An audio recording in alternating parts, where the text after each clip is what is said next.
This is the Aftermarket Radio Network. It's your weekly Blitz with Chris, keeping you in the game.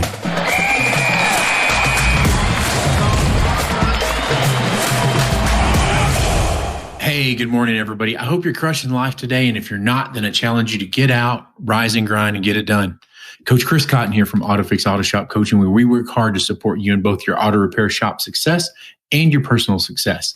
As we get into today's episode, I know you know someone in your network who can benefit from today's topic. Please take time to share it personally with them or share through your social network if you truly think it's something those in your circle of influence can benefit from.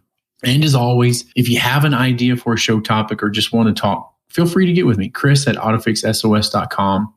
Let's get started with episode 66, Scorecard for Success. If you've read the book Traction and or EOS, this will probably sound familiar. I've been doing what I call Scorecards for Success for several years. To know that I could associate it with something from Traction or EOS or have somebody else read it.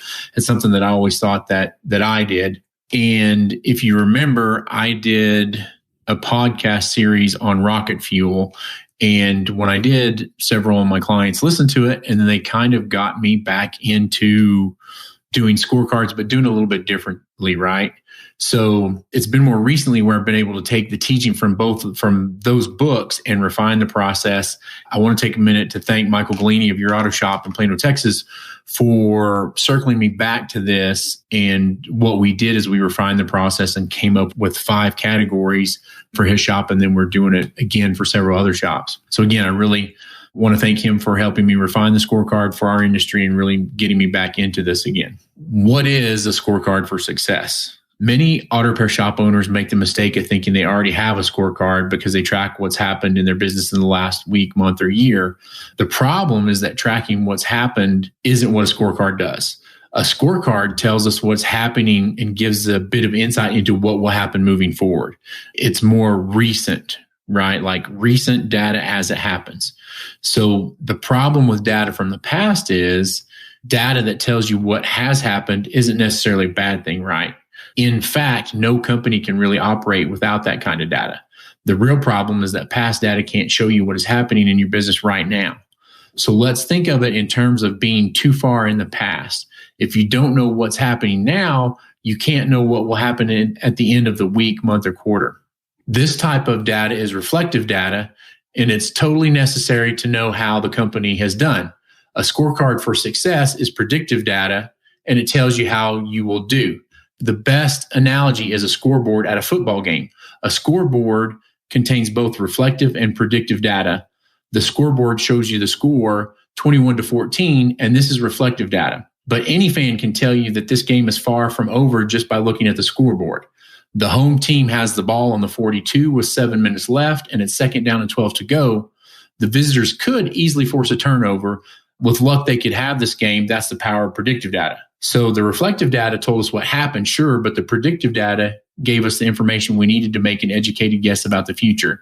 So how to build a scorecard that helps you predict. A scorecard for success is your business's version of that predictive data, and it tells you exactly what is happening in your organization at the moment and gives you the power to be proactive.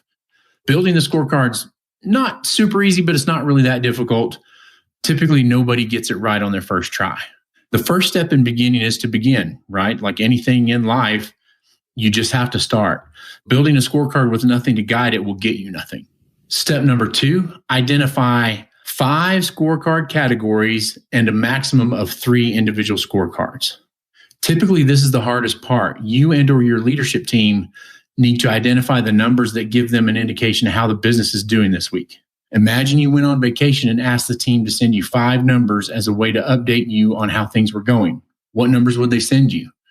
So we have to have a direction in order to do that. Back when I had my shop, we called this a flash report. Just if I was on vacation, I'd call in, they'd give me the numbers that I was most interested in, I'd check in, and then you go from there.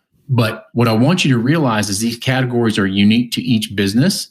And so there's no way to tell you exactly what they are. For an auto repair shop, they typically include things like average repair order, average estimate, gross profit for the sales and service staff. And if you look at something like the productivity staff, it could be labor hours per repair order, productivity, things like that. Autoleap is a cloud-based all-in-one auto repair software that helps to keep complete track of your business, from scheduling appointments to managing technicians to generating invoices. Supercharge your growth with Autoleap. Customers that fully adopt Autoleap see the following benefits in their first year: 30% revenue growth, with top customers seeing over 100% growth, 75% decrease in no-shows, allowing you to service more customers, 3 times increase in positive Google reviews, leading to stronger online presence, 50% time saved on administrative tasks, driving increase in operational efficiency. Do it all with Autoleap. Key features and functions include estimates, invoices, scheduling, Google reviews, inspections, communication, QuickBooks, reporting. Get in touch with Autoleap to see how you can transform your auto repair shop. For a limited time, if you schedule a demo, sign up with Autoleap and they will waive the $250 implementation fee. I want you to have metrics for each division in your business, one for the sales and service staff, one for the production team, and so forth. What other areas of your business can you get that third? I would try to keep it to 3 or fewer departments. Maybe you have one for sales and service, one for the production team, and then one for the overall shop with those 2 combined. I'm going to stop for just a second and click over to one of my clients' scorecards just to give you an idea. So it's set up on a weekly basis. So you've got week 1, week 2, week 3, week 4, and sometimes into week 5. The one for this one, this is their master one. So this is the overall part of the business.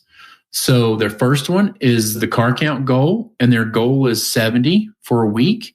And it's either pass or fail. Either you made it or you didn't. So either they made 70 and above and passed, or it was 69 and below and they failed. The average repair order for this one is $695. Again, it's pass fail. Total labor dollars is $20,000 a week. There on the West Coast, they have high labor costs. So we have to be at $20,000 or above in labor in order to pay the bills. So that's, again, pass or fail. Our labor hours per repair order is 2.25. Our profit dollars, it's either we made a profit or we didn't make a profit. They're not trying to make a certain amount. They just want to make sure that they're profitable. So for now, we're tracking this. And they've got one more category. So their tech productivity is 85% or better. And again, yes, no, pass, fail. This is their scorecard for success. This is the one that they look at every week to know if they made it or if they didn't. And if you have questions about it or what it looks like, I'm going to try to do a video and put it out as a blog post. And that way I can show it to you live or real time. And then you can get a visual idea as well. So be looking for that. I haven't done it yet. Whenever I get that, we'll come back and maybe put it in the show notes or in the notes on YouTube so that we can have that. So if we get back to the scorecard for success, and I kind of already went over this, but we'll go into it in detail. Step 3, put a weekly goal on each category. So create a goal for each category that is specific, measurable, and realistic, just like we did for what we talked about. If your category is car count, how many cars do you need to have each week to keep your revenue where you want it? Make sure you think about that. Make sure you talk about it.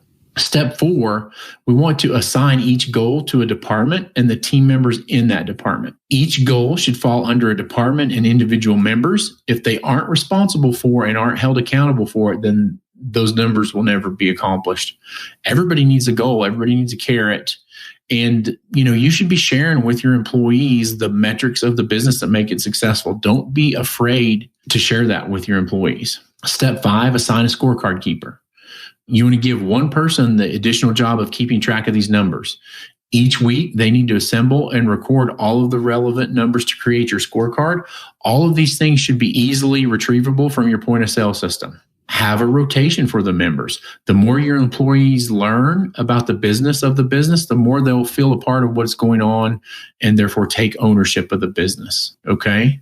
Step 6, use the scorecard each week. A scorecard hiding in somebody's desk isn't any good to your business. You have to bring that scorecard to every weekly meeting.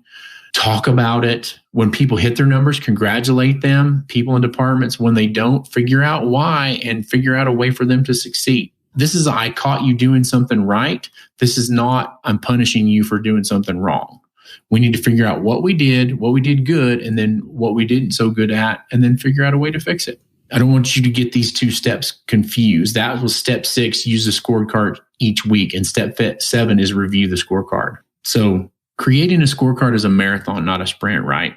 Your team needs to regularly review it until they've got a scorecard that works. One that works for them, one that works for the business. The first few weeks, your scorecard might have a lot of changes. It's going to have more no's than yeses. That's fine. One of my coaches told me, Chris, if you track it and measure it, you can fix it. And if you go from not tracking and measuring anything to starting to track and measure, it's going to be a little, wonky, for lack of a better term, to begin with. But you got to start in order to continue to move it along. Again, so your scorecard is going to have a lot of changes. That's fine. The longer you have it, the more stable it should become. And changing your scorecard every week for years accomplishes nothing. I would say if you want to tweak it at the end of the month, fine. Review it pretty hard quarterly. After you do that for 2 quarters, you should be set and ready to go. Okay. I hope this helps. Make sure you watch/listen for that blog post coming out where I do this visually so you can see it.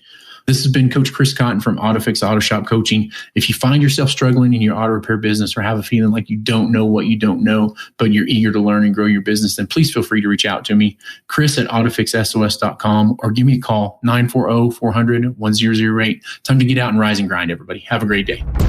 You've been listening to the Weekly Blitz with Coach Chris Cotton on the AftermarketRadioNetwork.com.